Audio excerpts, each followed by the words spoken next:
दोस्तों, मैं हूं प्रदीप।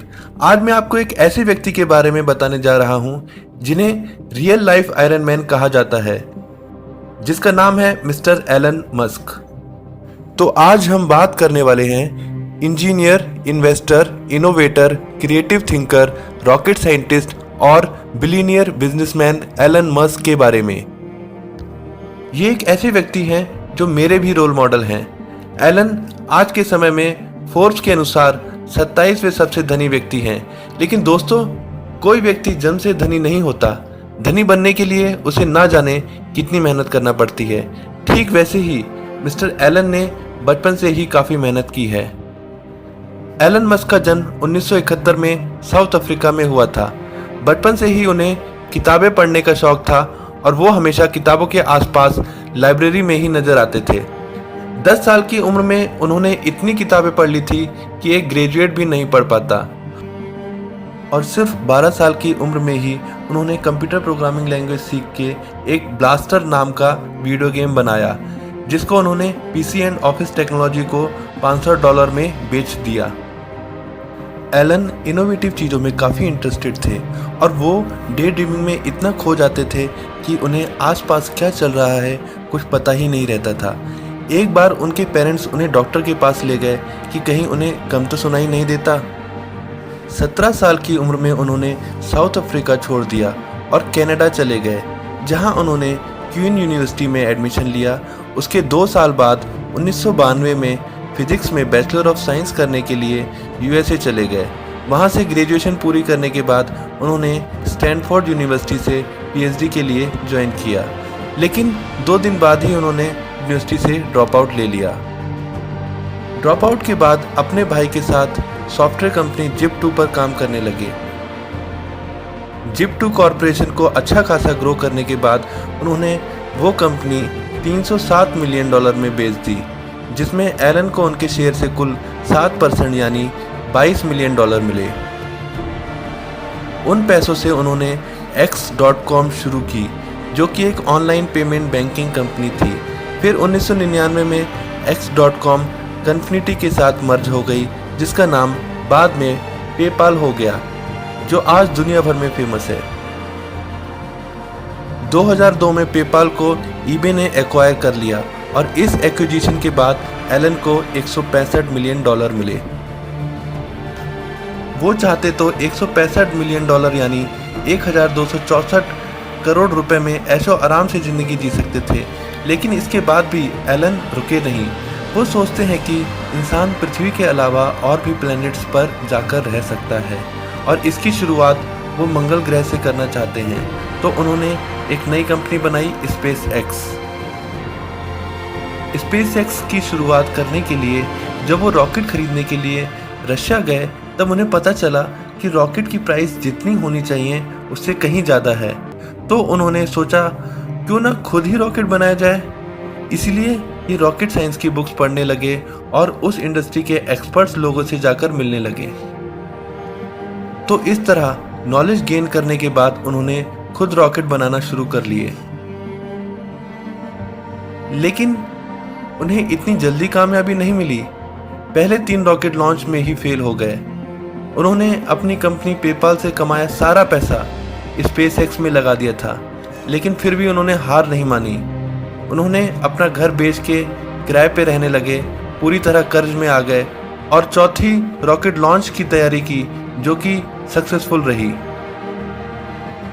उन्होंने रॉकेट को सस्ता बनाने के लिए रीयूजेबल रॉकेट बनाए, जो कि रूस के रॉकेट से बहुत ही सस्ते कॉस्ट में बने। आप जानते हैं, इसरो और नासा ये सरकारी पैसे पर काम करते हैं, लेकिन ये रीयूजेबल रॉकेट उन्होंने प्राइवेट अपने दम पे बिना फॉर्मल पढ़ाई किए खुद पढ़ पढ़ के बना डाले। आज ये नासा स्पेस एजेंसी के इक्विपमेंट्स कार्गो, सैटेलाइट, ऑर्बिट तक पहुंचाते हैं। एलन मस्क स्पेस एक्स के अलावा इलेक्ट्रिक कार कंपनी टेस्ला के भी मालिक है, जो कि सस्टेनेबल एनर्जी कंजम्पशन पे काम करती है, जिससे पेट्रोल डीजल का चक्कर ही खत्म हो जाए और पृथ्वी प्रदूषण मुक्त हो जाए। टेस्ला के जरिए उन्होंने पूरी ऑटोमोबाइल इंडस्ट्री को बदल दिया है।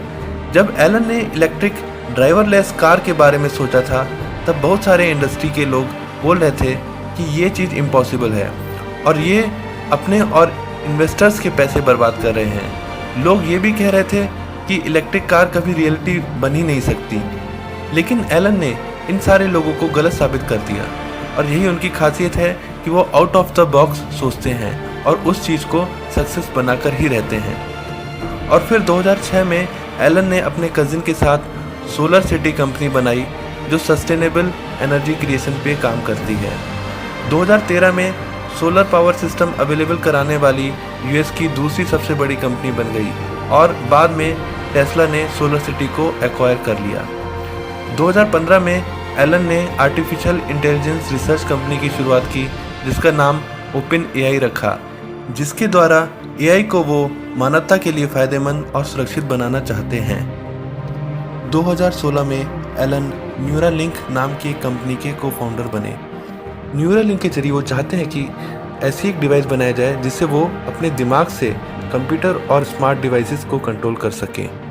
फिर उन्होंने ट्रैफिक की प्रॉब्लम पे काम करना शुरू किया और एक कंपनी बनाई जिसका नाम है द बोरिंग कंपनी, जो कि सुरंग के जरिए ट्रैफिक प्रॉब्लम को सॉल्व करेगी। तो इसी तरह वो काफ़ी सारी इनोवेटिव चीज़ों पर काम करते रहते हैं। Elon hyperloop technology superfast speed train पे भी काम कर रहे हैं, जो बुलेट ट्रेन की स्पीड से कहीं ज़्यादा 1200 किलोमीटर पर आवर की स्पीड से चलेगी। एक खास चीज़ जो एलन को दूसरों से अलग करती है वो ये कि जब भी वो किसी इनोवेटिव चीज़ पर काम करते हैं तो ये सोचकर काम करते हैं कि वो चीज़ सक्सेसफुल होगी और फेलियर के बारे में कभी नहीं सोचते। वो कहते हैं failure is an option here, if things are not failing you are not innovating enough. Elon के क्रेजी आइडियाज़ और इनोवेशन को देखकर उनके कई सारे साथी कंपनी बीच में ही छोड़कर चले जाते हैं क्योंकि उन्हें लगता है कि ये चीज़ें रियलिटी में नहीं हो पाएगी, लेकिन उसके बावजूद भी वो सक्सेस हासिल कर लेते हैं। उन्होंने बैंकिंग सिस्टम के अगेंस्ट जाकर X.com शुरू किया, एरोस्पेस इंडस्ट्री के अगेंस्ट जाकर SpaceX शुरू किया, ऑटोमोबाइल इंडस्ट्री के अगेंस्ट जाकर टेस्ला शुरू किया। आज टेस्ला यूएस की सबसे वैल्यूएबल ऑटोमोबाइल कंपनी है।